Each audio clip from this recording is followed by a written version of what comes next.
میرے نبی پاک نے فرمایا 3 کام کرو تمہیں فائدہ ہوگا۔ حضرت عبدالرحمن ابن عوف فرماتے ہیں میں نے اس کا تجربہ کیا اس حدیث کا، اور آپ فرمایا کرتے تھے مجھے اللہ کی عزت کی قسم جو میرے نبی نے کہا حق اور سچی کا ہے، حق اور سچ کا ہے۔ حضور سید عالم صلی اللہ علیہ وسلم نے فرمایا صدقہ دینے سے مال کم نہیں ہوتا، صدقہ دینے سے مال جی کیا کرنے سے، یہ وعدہ ہے نبی پاک کا، صدقہ دینے سے پیسے، اچھا بتائے نا جی مجھے 1000 میں سے 500 دے دیا تو باقی کتنے رہ گئے، تو حضور فرما رہے ہیں کم نہیں ہوتے، 1000 دے دیا تو باقی کتنا بچا، نہیں بھائی میرے محبوب فرماتے ہیں تو اللہ کے رستے میں 1 دے وہ تجھے 700 گنا کر کے واپس عطا فرمائے گا۔ نبی پاک نے فرمایا صدقہ دینے سے مال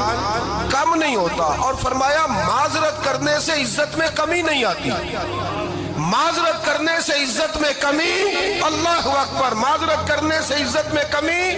اور حد کر دی میرے حبیب نے فرمایا تو رب کی رضا کے لیے عاجزی کر، تیرے نبی کا وعدہ ہے اللہ تجھے عزت عطا فرما دے گا، تو جھک جا اللہ کی رضا، عاجزی اختیار کر، سادگی اختیار کر، سادگی عاجزی کر، تجھے اللہ 2 باتیں اس میں ارشاد، ایک معذرت کر غلطی ہو جائے، اور دوسرا پہلے عاجزی کی بات سنے۔ حضرت عمر بن عبدالعزیز بادشاہ تھے، سوئے ہوئے تھے، غلام بھی پاس آرام کر رہا تھا، مہمان بھی آئے تھے، غلام کی ڈیوٹی تھی ہر وقت حضرت کے پاس رہنا، اب سوئے ہوئے دیر ہو گئی، غلام بیچارہ تھوڑا تھوڑا اونگ آتے آتے سو گیا، حضرت چراغ روشن تھا کچھ لکھ رہے تھے، مہمان بیٹھا تھا خادم سو گیا، اب چراغ نہ آہستہ آہستہ گل ہو گیا، بجھ گیا، حضرت اٹھے،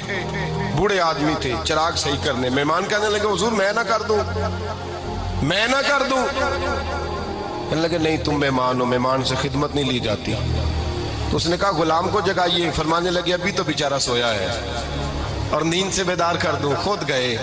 اس میں تیل دوبارہ ڈالا، بتی ٹھیک کی، جلائی، واپس آ گئے، وہ مہمان اب بادشاہ کا مہمان بھی تو کوئی بادشاہ ہی ہوگا نا،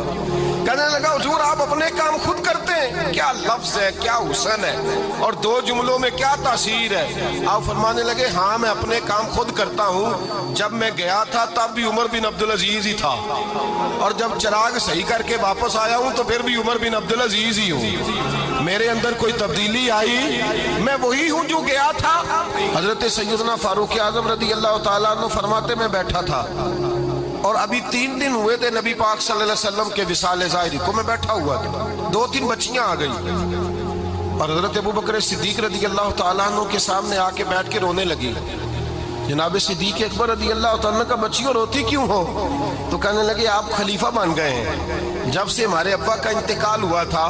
ہمارا ذریعہ معاش یہ تھا کہ ہم نے بکریاں رکھی ہوئی تھی، آپ روز آتے تھے بکریوں کا دودھ دھوتے تھے، ہم پی بھی لیتی تھی بیچ کے گزارا بھی کر لیتی، اب آپ تو خلیفہ بن گئے کون آیا کرے گا، تو حضرت ابوبکر صدیق فرمانے لگے تمہیں پتہ ہے جو خلیفہ ہوتا ہے وہ تو خادم ہوتا ہے قوم کا، میں آیا کروں گا۔ حضرت ابوبکر صدیق روزانہ اٹھتے عصر کے بعد اور جاتے، خلیفہ ہونے کے باوجود ان بچیوں کی بکریوں کو پکڑتے، دودھ دھوتے،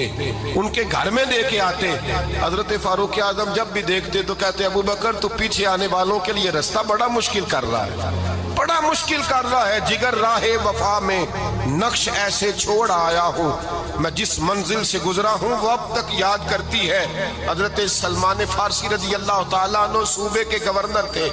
سادہ سا لباس پہن کر سادہ سا بس اسٹاپ پہ کھڑے تھے، جہاں سے لوگ اندر داخل ہوتے تھے، جہاں سواریاں باندھی جاتی تھی، آج ہم اپنے زبان میں اسے بس اسٹاپ کہتے، باہر کھڑے تھے، کوئی مہمان آ گیا کسی کا، اس نے دیکھا سادے سے کپڑے ہیں، خستہ سی حالی ہے، اس نے سمجھا کوئی کلی ہے شاید معاذل، کوئی ملازم ہے، کہنے لگا خادم ادھر آؤ، ادھر آؤ، آپ قریب گئے، کہنے لگے میرا سامان اٹھاؤ۔ امام غزالی فرماتے ہیں جب تو علم پڑھنے بیٹھتا ہے تو یہ بھی خیال کرنا تیرے اندر تکبر کا بوٹا نہ لگ جائے، عاجزی اختیار کرنا، عاجزی، سر پہ رکھا ہوا ہے سامان، حضرت سلمان فارسی نے گورنر صاحب نے اس آدمی کا مہمان کا سر پہ سامان رکھا اور جا رہے، سنو اور غور کرو، جب جا رہے تھے جو آدمی بھی ملتا گورنر صاحب ہمیں دے دے، مہمان پریشان ہو گئے، کہنے لگے حضور آپ گورنر ہیں، فرمانے لگے نہیں، یہ تو میرا دنیا داری کا نام ہے جو ان لوگوں نے رکھا ہوا ہے، اصل میرا نام وہی ہے جو تو نے لے کے پکارا ہے، اصل نام وہی ہے۔ تو نے کہا غلام ادھر آ،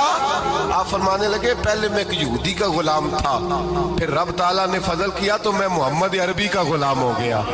رسول اللہ کا غلام ہوں، اور جب میں نبی پاک کا غلام ہوا ہوں تو اس سارے صوبے کا امام ہو گیا ہوں، تو اصل تو میں غلام ہی ہوا نا۔ دوسرا میرے نبی پاک صلی اللہ علیہ وسلم میں ایک تو عاجزی سے عزت ملتی ہے، تکبر سے عزت،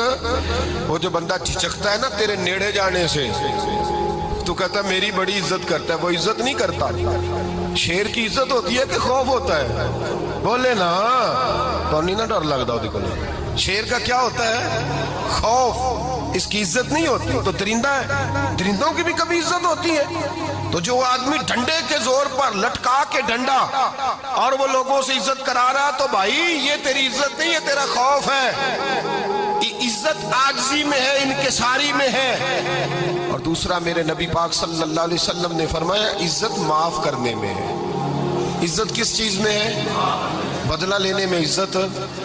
یہ حقائق ہے۔ عزت بدلہ لینے، جس نے ایک تھپڑ کے جواب میں 2 مارے وہ باعزت نہیں، بلکہ مسند امام احمد بن حنبل پڑھی، حضرت موسیٰ علیہ السلام کوہ طور پہ کھڑے،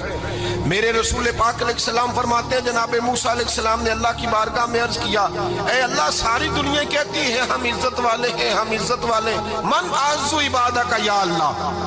اے اللہ تو بتا تیرے بندوں میں عزت والا کون ہے؟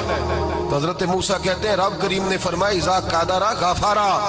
جس کے پاس بدلہ لینے کی طاقت ہو پھر بھی معاف کر دے وہ بڑی عزت والا ہوا کرتا ہے۔ جو اینٹ کے جواب میں پتھر مار سکتا ہو، جو گولی کے جواب کے اندر 15 گولیاں مار سکتا ہو، لیکن معاف کر دے وہ بڑی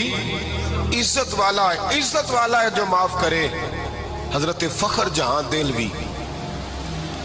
بہت بڑے درویش تھے، سلسلہ عالیہ چشتیہ کا بہت بڑا نام،